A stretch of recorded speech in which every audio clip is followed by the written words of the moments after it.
The Work Center exists for many reasons. We help people prepare for employment. We help people that need to overcome criminal records in order to get employment. We do have outside employers that are interested in hiring felons, so that's awesome. We do classes that help them learn the soft skills that they need.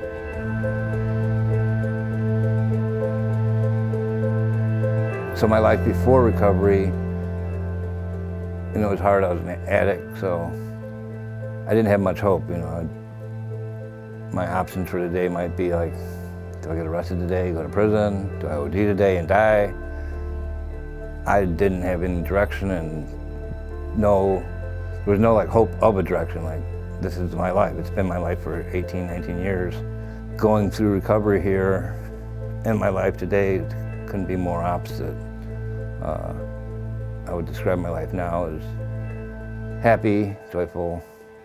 I have purpose. It is so important that our people get the individual attention, because that's generally what's missing from our people's lives, whether it's in recovery or in the crisis. They just never had anybody to support them and told them that they could. So they're kind of amazed when somebody comes along and believes in them. So at first it's kind of like a culture shock. I used to have a lot of self-doubt or negative views of myself, I'm an addict or I'm a criminal, and be guarded around people. And once I got here, everyone's just so friendly and caring and generally rooting for you in your corner.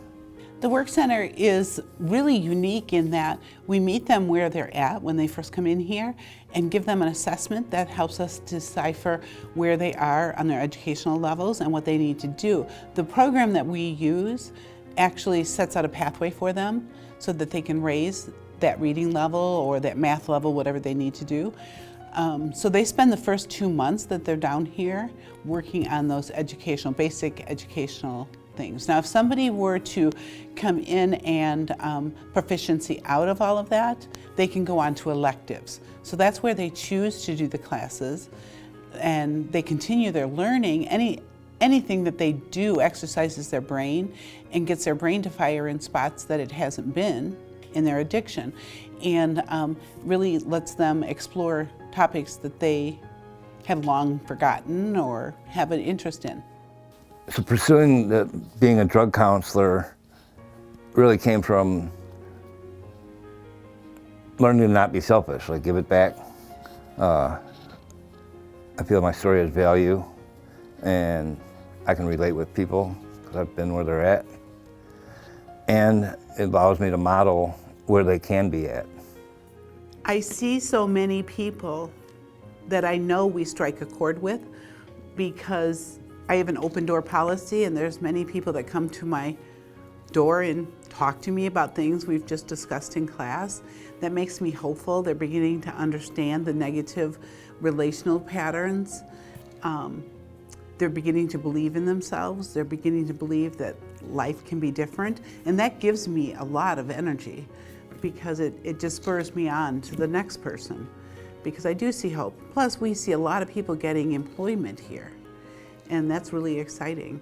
We see people continuing their education and going out to school, whether it be a trade school or regular Rock Valley College, and that's wonderful.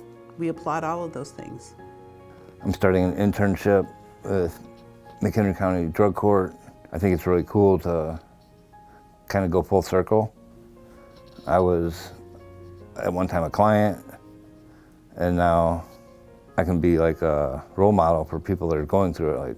The end goal is to prepare people to be self-supporting, be contributing members of society, to live a life as full as Christ had ever wanted for them. Because so many people just don't believe that there's good things out there for them. We help to convey that message in everything that we do.